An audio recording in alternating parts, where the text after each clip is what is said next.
नमस्कार, आप देख रहे हैं इलेक्शन कैफ़े। मैं अश्विनी कुमार सिंह। आज के मेहमान बाबा, मयंक जी, शादाब जी, पुण्येंदु जी और विचित सर, आप सभी का स्वागत है। आज कहा जाए विपक्ष के लिए एक बड़ी खुशखबरी आई है सुप्रीम कोर्ट से कि आज सुप्रीम कोर्ट ने अंतरिम जमानत दे दी अरविंद केजरीवाल को। और 2 तारीख तक, मतलब 1 तारीख तक उन्हें जमानत मिली हुई है, 2 तारीख को उन्हें सरेंडर करना है, 2 जून को, यानी 1 जून को वो अपना मतदान अधिकार का उपयोग करेंगे और 2 जून को वापस वो जेल चले जाएंगे। इसको लेकर कहा यह जा रहा है कि विपक्ष के लिए बड़ी जीत है। आम आदमी पार्टी ने इसे कहा है कि ये सिर्फ दिल्ली की बात नहीं है, देश भर में लोग खुश हैं इससे, क्योंकि 1 तारीख है वो आखिरी मतदान है, उसके बाद लोग चले जाएंगे। तो 2 तारीख को उन्होंने मांगा था जुलाई तक का समय, लेकिन सुप्रीम कोर्ट ने उन्हें 2 जून को वापस भेजा, बोला है वापस सरेंडर करने के लिए। आम आदमी पार्टी इस पर काफ़ी खुश है, काफ़ी चीज़ें बातें भी हो रही हैं।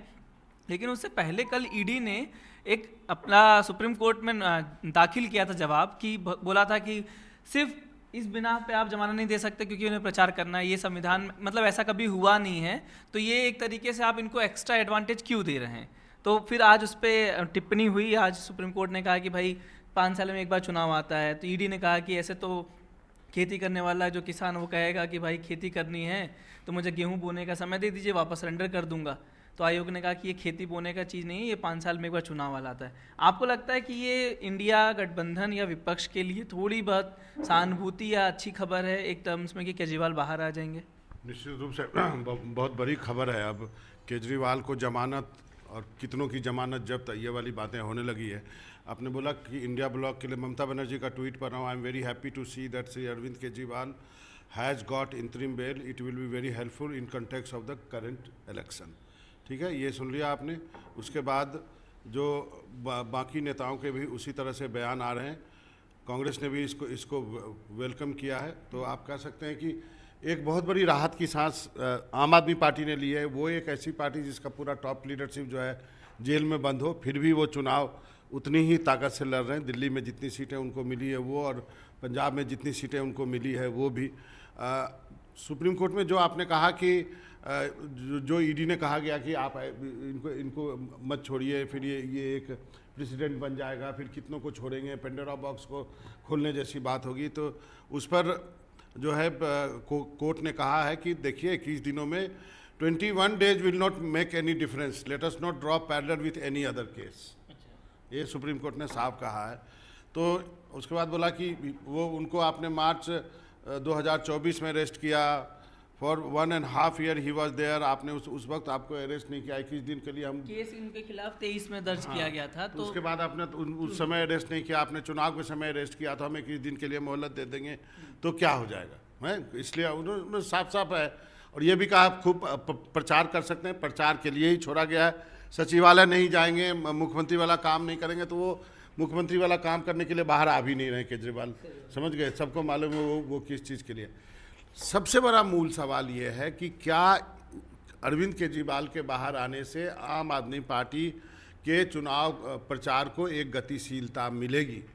क्या आम आदमी पार्टी को इससे फ़ायदा पहुंचेगा? ये सबसे बड़ा महत्वपूर्ण सवाल है। अभी तक जो पूरी आम आदमी पार्टी का कैडर कार्यकर्ता जो है वो सुनीता केजरीवाल की तरफ देख रहा था, क्या अब आपको लगता है कि अब एक उसी बहाने एक और लीडर तैयार हो गया है जो बाकी लीडर की भरपाई करेगा? और अरविंद केजरीवाल भी दिल्ली में, पंजाब तो जाएंगे ही जाएंगे, और मुझे लगता है इंडिया गठबंधन उनको बाकी राज्यों में घुमाएगी।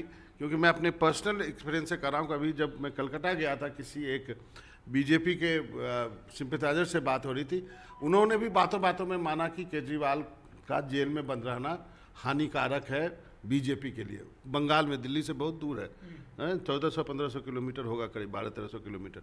तो ये एक भावना थी। तो अब वो छूट गए, देखते क्या करते हैं। मयंक सर, आप बाबा के सवालों में थोड़ा सा जवाब दीजिएगा, लेकिन एक सवाल ये पूछना था, क्या आपको लगता है गुजरात चुनाव तक छोड़ दे तो ज़्यादा फायदा होता है आम आदमी पार्टी को, क्योंकि वो ज़्यादा मजबूती से एक सीट वहाँ कम से कम लड़ रही है?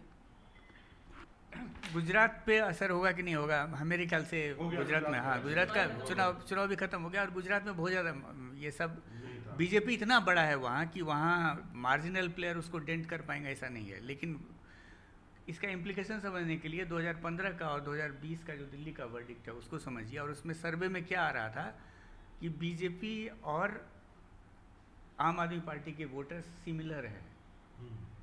वो लोकसभा में मोदी जी को वोट करते हैं बीजेपी को, और विधानसभा में केजरीवाल को वोट करते हैं। अगर सिमिलर हैं, एक ही लोग अलग अलग वोट करते हैं, और इस बार अगर थोड़ा सा भी सिंपैथी के चलते वही बीजेपी के सपोर्टर अगर वो बीजेपी को नहीं देके आम आदमी पार्टी को देंगे, ये हाइपोथेटिकल सवाल है, सिंपैथी, जेल जाना, तब बीजेपी को नुकसान हो सकता है। तो वोटर का प्रोफाइल जो दिल्ली का, और दूसरी बात हम लोग को याद रखना पड़ेगा कि आम आदमी पार्टी शुरू ही भी थी कांग्रेस विरोध में, कांग्रेस विरोध के स्पेस को उसने कैप्चर किया था, उसी स्पेस पे वही स्पेस बीजेपी का भी है, तो दोनों का कॉमन स्पेस है। तो आम आदमी पार्टी का बढ़ना, इसीलिए आप देखिएगा कि बीजेपी बहुत एग्रेसिव थी, पूरा मशीनरी भी आम आदमी पार्टी के पीछे बहुत ज़्यादा लगी थी, क्योंकि स्पेस दोनों का, वोटर बेस दोनों का सेम है। अब उस वोटर बेस में अगर कांग्रेस विरोध वोट, मतलब बड़ा अजीब लगता है दिल्ली के कॉन्टेक्स्ट में भी और पूरे देश के कॉन्टेक्स्ट में भी, कि इस बात का चर्चा करना कि कांग्रेस विरोध वोट, अब तो हम लोग बीजेपी विरोधी वोट कर रहे हैं। हाँ, बीजेपी भी नहीं। तो उसमें अगर दिल्ली में कम से कम 7 सीट, और लगातार 2 बार आम आदमी बीजेपी 7 सीट जीत चुकी है, इसमें अगर वही प्रोफाइल वाले वोटर्स अपना स्विच करते हैं तो रिजल्ट एकदम से अलग हो सकता है दिल्ली में। तो ये है इम्प्लीकेशन पॉलिटिकल मेरे हिसाब से। जी बिल्कुल, देखिए मैं सर की बात को आगे बढ़ाऊंगा। इन्होंने कहा कि कांग्रेस का जो वोटर है वो केजरीवाल के साथ चला गया। देखिए मुझे एक घटना याद आ रही है कि जब अरविंद केजरीवाल अपनी पार्टी बना रहे थे तो हम लोग रिपोर्टिंग करते थे, तो शीला दीक्षित से एक बार ये पूछा गया कि अरविंद केजरीवाल एक नई पार्टी बना रहे हैं, तो उन्होंने कहा कि हम तो अरविंद केजरीवाल की मदद कर रहे हैं। ऑफ कैमरा उन्होंने कहा था कि हम तो मदद कर रहे हैं क्योंकि वो भाजपा के वोट काट के ले जाएंगे और अरविंद केजरीवाल की पार्टी बनाने से हमारा कोई नुकसान नहीं है। तो उस टाइम उनका ये असेसमेंट था। देखिए अरविंद केजरीवाल के बारे में एक जानकारी आपको और दूँ कि वो जो उनके संदीप दीक्षित के बड़े करीबी दोस्त रहे थे, वो जब NGO चलाते थे तो वो शीला दीक्षित के घर जाते थे, और उनको राजनीति में आने की जो एक प्रेरणा है वो शीला दीक्षित ने ही दी, और शीला दीक्षित से ही उनको मिली, और बाद में ऐसी राजनीति बदली कि वो शीला दीक्षित के खिलाफ ही जो है नई दिल्ली सीट से चुनाव लड़ने चले गए और उन्होंने हरा दिया एक सिटिंग मुख्यमंत्री को। तो अरविंद केजरीवाल ने एक बार कहा भी था कि मेरी जो कहानी है, जब मैं आँख बंद करता हूँ तो ऐसा लगता है कि एक फिल्मी कहानी है, क्योंकि एक आम आदमी अचानक जो है मुख्यमंत्री को हरा देता है और दिल्ली का मुख्यमंत्री बन जाता है। यानी 5 साल 6 साल के अंदर इतना बड़ा अरविंद केजरीवाल का राजनीतिक कद बढ़ गया। उसके बाद जो उनकी महत्वाकांक्षाएं थी वो जागी। सभी लोग जानते हैं कि वो अलग अलग राज्यों में चुनाव लड़ने गए, फिर वो प्रधानमंत्री नरेंद्र मोदी के खिलाफ बनारस चुनाव लड़ने चले गए। आप लोगों को याद होगा कि और नंबर 2 पे रहे थे। मुझे याद है कि जो सारा भाजपा मोदी विरोधी वोट था वो ना तो सपा को गया ना कांग्रेस को गया, वो अरविंद केजरीवाल को गया। अब अरविंद केजरीवाल का ये आप कह सकते हैं कि अभी जेल से निकले हैं, और जो आदेश है, जैसा कि अभी बाबा ने बताया कि जैसे एक टीथलेस टाइगर होता है, जिस बिल्कुल उनकी स्थिति ऐसी है, ना तो वो दफ्तर जा सकते हैं, ना मुख्यमंत्री कार्यालय जा सकते हैं, ना किसी फाइल पे साइन कर सकते हैं, ना किसी गवाह से मिल सकते हैं।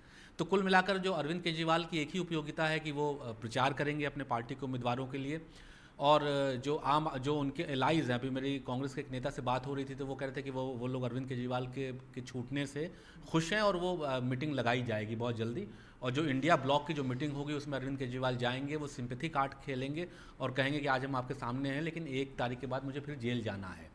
तो ये सिंपैथी कार्ड अरविंद केजरीवाल ज़रूर खेलेंगे। अब ये है कि आगे जो जून में जब कोर्ट की कार्रवाई बढ़ेगी तो क्या ये जो अंतरिम ज़मानत है ये बढ़ेगी या नहीं बढ़ेगी, ये तो कहना मुश्किल है। लेकिन मुझे लगता है कि अरविंद केजरीवाल का बाहर आना इंडिया ब्लॉक के लिए फ़ायदेमंद हो सकता है, अगर वो सिंपैथी कार्ड जो उनका है अगर वो चलता है तो। इतना जो वोट शेयर है बीजेपी दिल्ली में, कांग्रेस मतलब बीजेपी का, उस संदर्भ में अगर केजरीवाल बाहर भी आ जाते हैं, बाबा एक सवाल फिर से रिपीट कर देता हूँ क्योंकि पॉडकास्ट भी लोग सुन रहे होते हैं, मैं माफ़ी चाहता हूँ। जो जितना वोट शेयर इस समय बीजेपी का है दिल्ली में लोकसभा में, एक तरीके से तो आधा % तो बीजेपी के पास, आधा % में सब लोग हैं।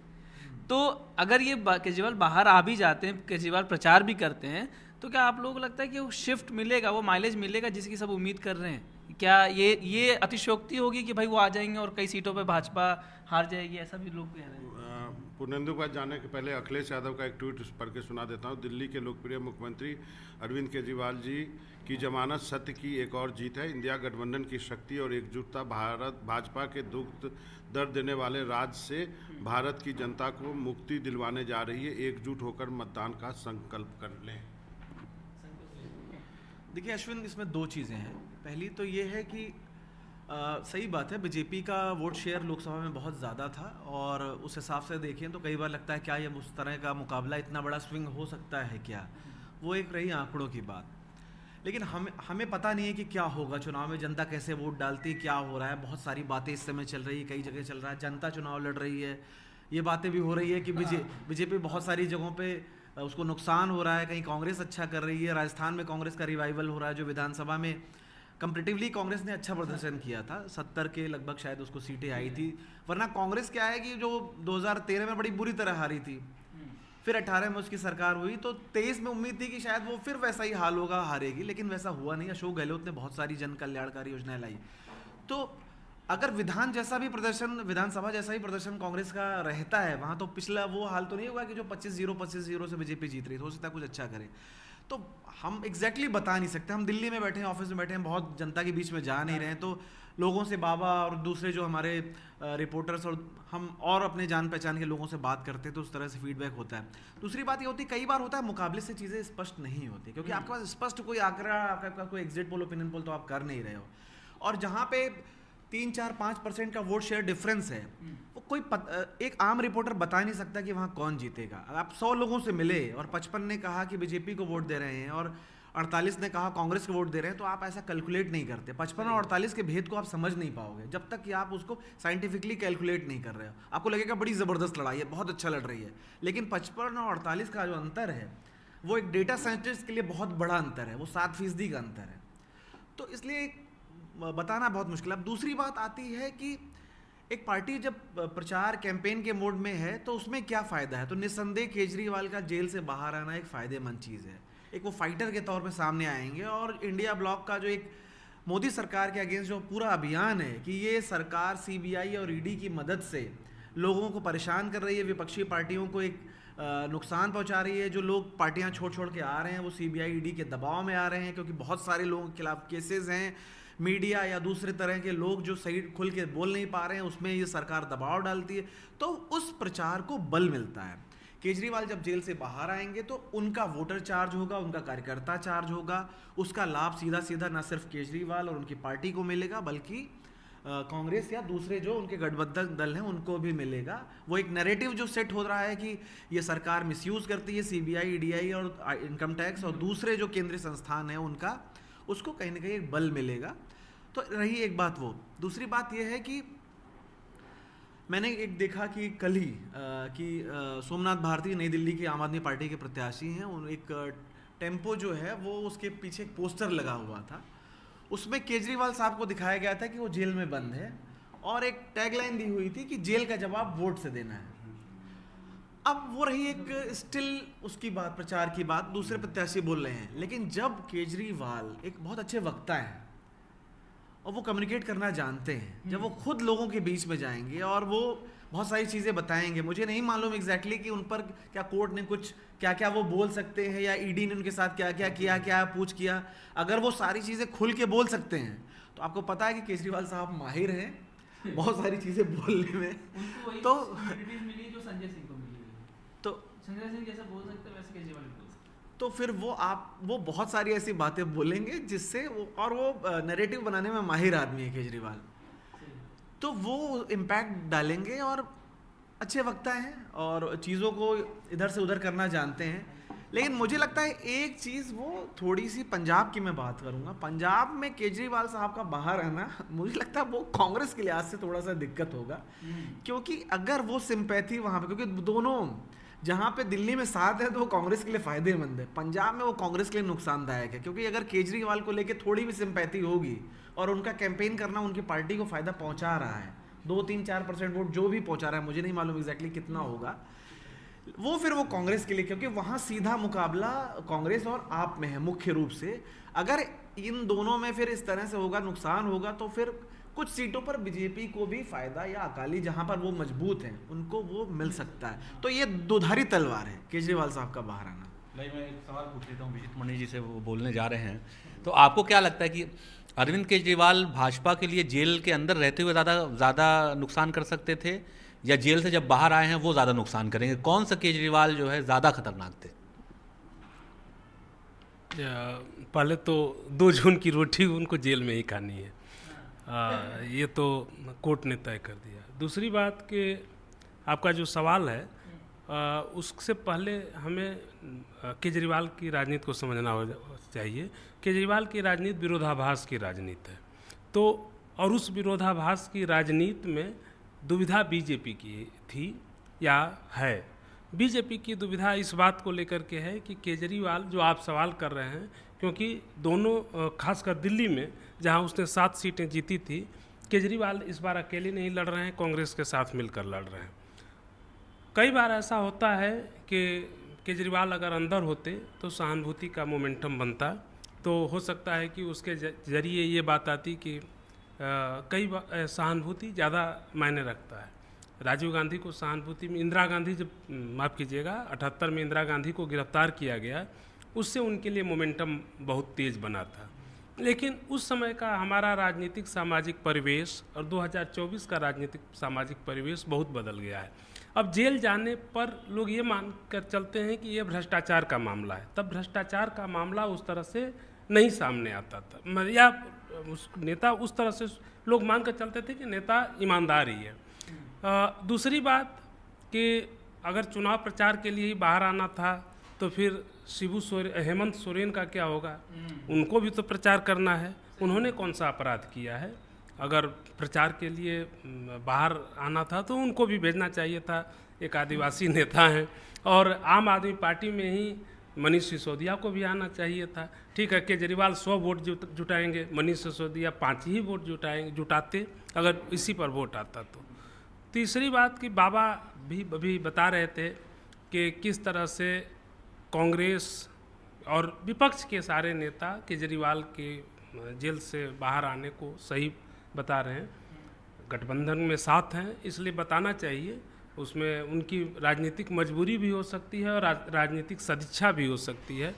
लेकिन केजरीवाल की राजनीति जिस तरह की है, उसमें हमें नहीं लगता कि इन दलों को केजरीवाल से कोई फ़ायदा होगा दूसरी जगहों पर, क्योंकि केजरीवाल का दिल्ली थोड़ा कुछ हद तक विधानसभा में गुजरात में दिखा था और पंजाब में, उसके अलावा कहीं ऐसा आधार नहीं है। प्लस तो आपको 3 राज्य कम लग रहे हैं आपको? एक तो बीत चुका है, तो उसमें है ही नहीं। दिल्ली में गुजरात का बीत चुका है, और पंजाब में आप ही ने बोला है कि आपस में कटेगा। अभी एक सांसद की पार्टी है फिलहाल। हाँ, और गुजरात में, राजस्थान में आप ही बोल चुके हैं, पंजाब में, कि दोनों एक दूसरे में लड़ रहे हैं तो ये होगा। रही बात दिल्ली, तो दिल्ली में दोनों मिल के लड़े हैं। अगर वोट, जैसा कि सब लोग जानते हैं, मयंक जी ने भी कहा शुरू में कि भाई विधानसभा में इनको मिलता है, लोकसभा में उनको मिलता है। लोकसभा में पिछली बार 4 सीटों पर कांग्रेस नंबर 2 थी, और कांग्रेस और आपके वोट को जोड़ करके भी वो बीजेपी से बहुत कम थे, जोड़ करके भी दोनों का। तो उस स्थिति में क्या होगा? लेकिन और जो मैं कहने जा रहा था आपके सवाल से पहले तुरंत उस समय, कि देश के दूसरे केजरीवाल को लेकर के जो 10 साल पहले लोगों का परसेप्शन था, वो परसेप्शन अब नहीं है। केजरीवाल एक रेगुलर पॉलिटिशियन है, जो कि हर छल छद्म प्रपंच, आंसू, पीड़ा, दुख अपने को बेचना जानते हैं। तो इसीलिए जो एक मासूम सी, एक निर्दोष ईमानदारी उनमें झलकती थी, वो ख़त्म हो गई। तो उस ख़त्म होने के बाद कम से कम जो फ्लोटिंग वोट है वो उधर जाता नहीं दिखता। मैं इसमें थोड़ा जोड़ना चाहूँगा। सर ने बड़ा तीखी टिप्पणी की कि केजरीवाल की जो राजनीति है विरोधाभासी राजनीति रही है, और इसका बहुत फ़ायदा नहीं मिलेगा इंडिया गठबंधन को। सर, इतिहास गवाह है कि बहुत बार विरोधाभासों का संगम हुआ है भारतीय राजनीति में। लेफ्ट और राइट ने भी मिलकर सरकार बनाई है और समर्थन एक साथ रहे हैं। इसी में जोड़ देता हूँ, लेफ्ट और राइट दोनों जब मिल करके बनाई थी, तो उन दोनों को जोड़ने वाली सीमेंट एक वीपी सिंह थे, उनके नाम पर लहर थी। स्पष्ट रूप से सत्ता के विरोध में विपक्ष का एक ईमानदार चेहरा दिख रहा था। आज उस तरह का नहीं है। अब इसीलिए सवाल उठ रहा है कि जनता लड़ रही है या विपक्ष लड़ रहा है। नहीं, बात देखिए, बात यह है कि जब अभी का जो सवाल है, जो विपक्ष उठा रहा है, उसके अपने सवाल हैं, आप उसको मानिए चाहे ना मानिए। सवाल ये है कि सीबीआई, ईडी, आईटी का जो मिसयूज हो रहा है, और एक हद तक आप देखेंगे तो जो उदाहरण हैं वो इशारा कर रहे हैं। बहुत सारे नेता 2 महीने पहले छापा पड़ा आके बीजेपी ज्वाइन कर लिए। अरे भाई कौन सा ऐसा इंजेक्शन लग गया जाके कि आप दो महीने पहले आप गाली दे रहे थे वो थे।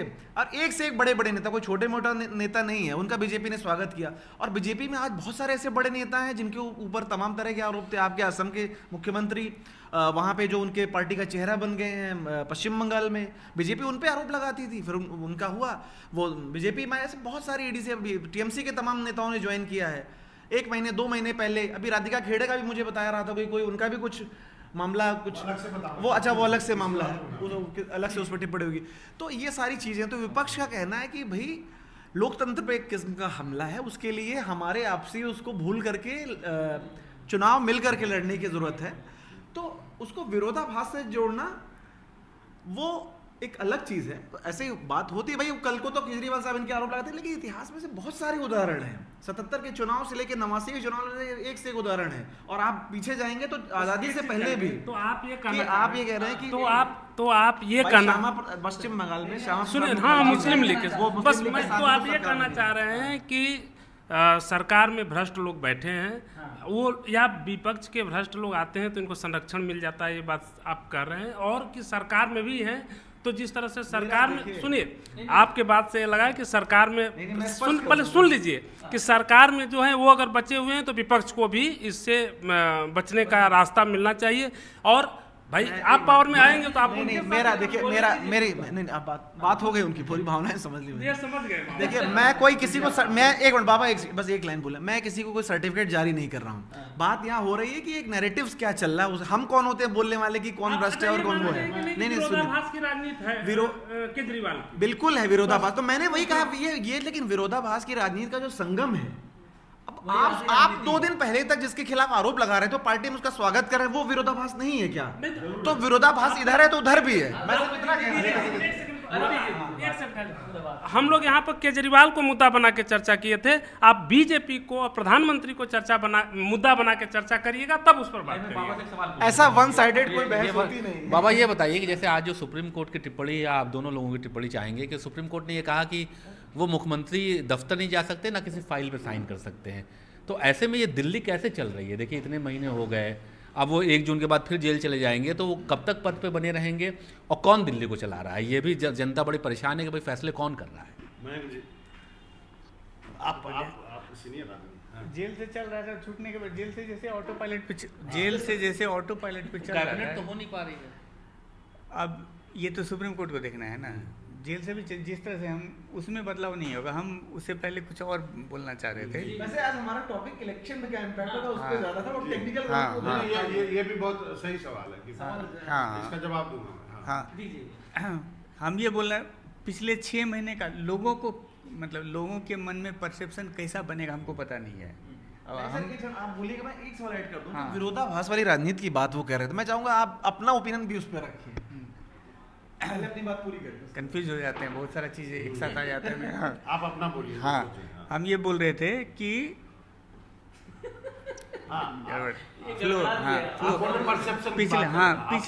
पिछले 6 महीने में बहुत सारी घटनाएं हुई है।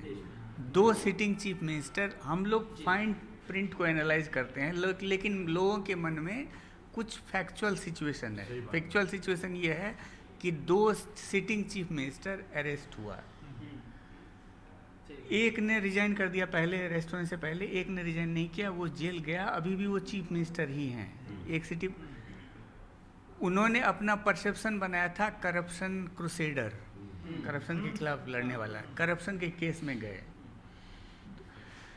आज सुप्रीम कोर्ट के फैसले के बाद आप वाले शायद ये मैसेजिंग करेंगे कि अरे देखिए सुप्रीम कोर्ट से जमानत मिल गई, इसका मतलब है कि इनके खिलाफ केस नहीं है, इनके खिलाफ मतलब आरोप। हाँ, तो वो क्या लोग फिर से इनको करप्शन क्रूसेडर के रूप में एक्सेप्ट करेंगे? अरेस्ट चुनाव से ठीक पहले अरेस्ट होना, लोग इस पर भी डिसाइड करेंगे कि अगर करप्ट, कुछ लोग बोलेंगे करप्ट था, इसको उसी दिन जेल में बंद कर देना चाहिए था, इलेक्शन में क्यों छोड़ दिया गया, ये सब भी आएगा। तो बहुत सारा फैक्चुअल चीज़ हुआ है इस बीच में जिस पे लोगों को डिसाइड करना है। आप विरोधाभास वाला जो है ना, विरोधाभास हर पार्टी के स्टैंड में है। और इलेक्शन के समय में जो है वो एम्पलीफाई हो जाता है। वैसे आप देखेंगे कि इकोनॉमिक पॉलिसी में मोस्टली अभी सब लेफ्ट हो गए हैं इकोनॉमिक पॉलिसी के हिसाब से। कल्चरल सोशल पॉलिसी सबका राइट हो गया है। कम से कम जो डोमिनेंट नैरेटिव है इंडिया का वो कल्चर और सोशल में राइट विंग है, पॉलिटिकली लेफ्ट विंग है, इकोनॉमिकली लेफ्ट विंग है।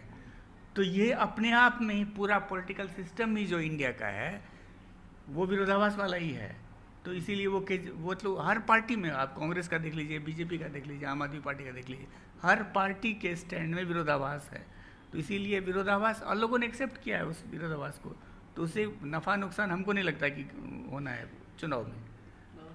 जहाँ तक विरोधाभास की बात है, वो कहावत है ना कि आदमी जो है गलतियों का पुतला है। तो मैं तो मानता हूँ कि आदमी जो है ना वो विरोधाभास का ही वो रूप, बहुत ही रूप है। नहीं, आप जिंदगी के हर फैसले में आपको कहीं ना कहीं विरोधाभास दिखेगा कि पहले आप क्या बोलते थे, अब फिर आप कहेंगे मैं उम्र के साथ मैच्योर हुआ तो पहले ये सोचता था तो अब ये सोचता हूँ। लेकिन मेरा एक मूल सवाल है, आप दोनों डाटा जानते हैं, पहले इनका भी एक जवाब दो। दिल्ली वैसे ही चल रही है, दिल्ली में कोई फ़र्क नहीं है।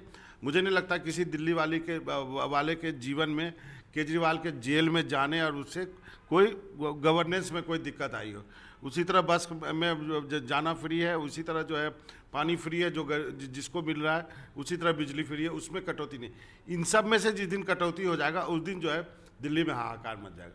आप दोनों से एक छोटा सा सवाल है, अभी कहा जा रहा बहुत अच्छा, ये बहुत, और मयंक जी से भी इस पर टिप्पणी चाहूँगा कि अब ये कहा जा रहा है तीसरे चरण के बाद कि इतना गैप है ना जीतने में और हारने वालों में कि वो गैप कभी मैनेज नहीं हो सकता।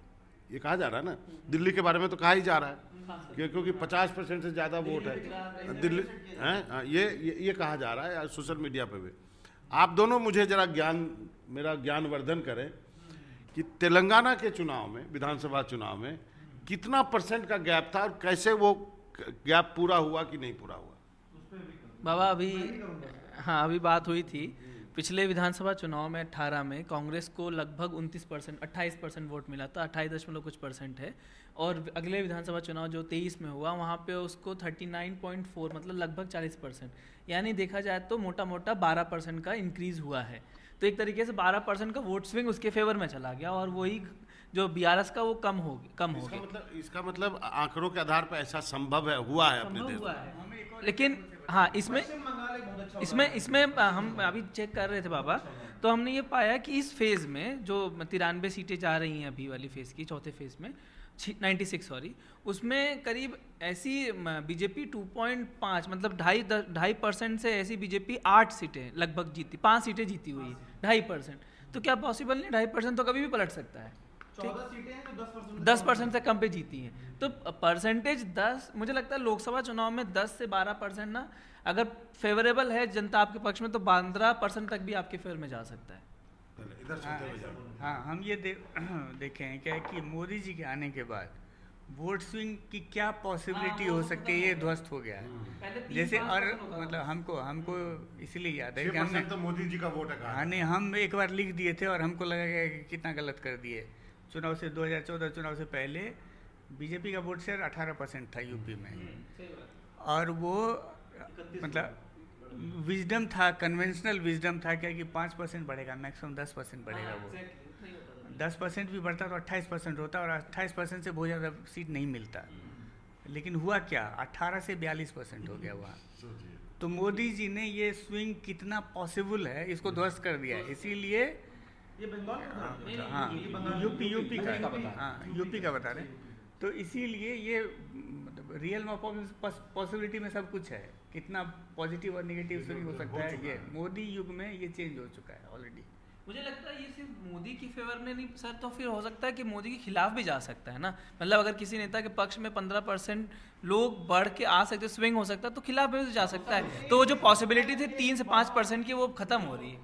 बाबा जो सवाल उठा रहे थे उसकी वजह ये है शायद कि 2014 में जो एक बहुत विजिबल आपको दिखता था कि एक एंटी इनकम्बेंसी है, जिस स्तर के आंदोलन, अन्ना आंदोलन, फिर निर्भया आंदोलन और मोदी को लेके क्रेज भी था, बहुत होप जगाया उन्होंने लोगों में, वो दिखता था। तो एक एंटी इनकम्बेंसी वोट हुआ।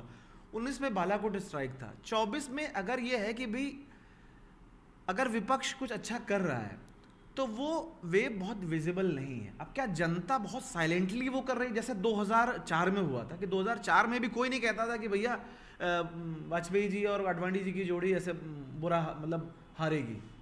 138 कितनी सीटें आई थी, जिस ज़बरदस्त प्रचार था, कोई नहीं लोगों को लगता है कहीं बहुमत ना आ जाए बीजेपी का, क्योंकि बीजेपी तो उसके पहले कभी 200 को टच नहीं की थी। 200 टच तो मोदी जी के आने के बाद हुआ, लेकिन जब रिजल्ट आया तो चीज़ें पलट गई। कांग्रेस को तो कहीं दिखती नहीं थी, नंबर 1 पार्टी कांग्रेस हुई। ठीक है, सीटों में बहुत ज़्यादा अंतर नहीं था, मुझे याद पड़ रहा है कांग्रेस की शायद 145 थी और इसकी बीजेपी की 138 थी, 7-8 सीटों का अंतर था। हाँ जो भी था, हाँ तो वो चीज़ है। अब जनता वैसा कुछ मैसेज दे रही हो तो फिर उसका आइडिया तो वो बहुत साइलेंटली कर रही हो तो नहीं मालूम, क्योंकि वेव नहीं है और अंतर ज़्यादा है, तो इसलिए लोग कहते हैं कि भाई अंतर कैसे पटेगा। अब 2004 जैसा कुछ है तो कौन जानता है। तो अब इसको वाइंड अप करते हैं, वाइंड अप हम ही कर देते हैं कि देखिए ये जो चर्चा थी, और जैसा कि हम लोग बार बार अपील करते हैं दर्शकों से कि आप ये पूरी चर्चा सुने, तो आपको बहुत सी चीज़ें नहीं पता चलेंगी, आनंद भी आएगा सुनने में। और हम लोगों ने अरविंद केजरीवाल से शुरू किया और इलेक्शन के वोटिंग परसेंटेज पे भी बात हुई। तो कल फिर एक नए मुद्दे के साथ इलेक्शन कैफ़े में फिर हाजिर होंगे, तब तक के लिए नमस्कार।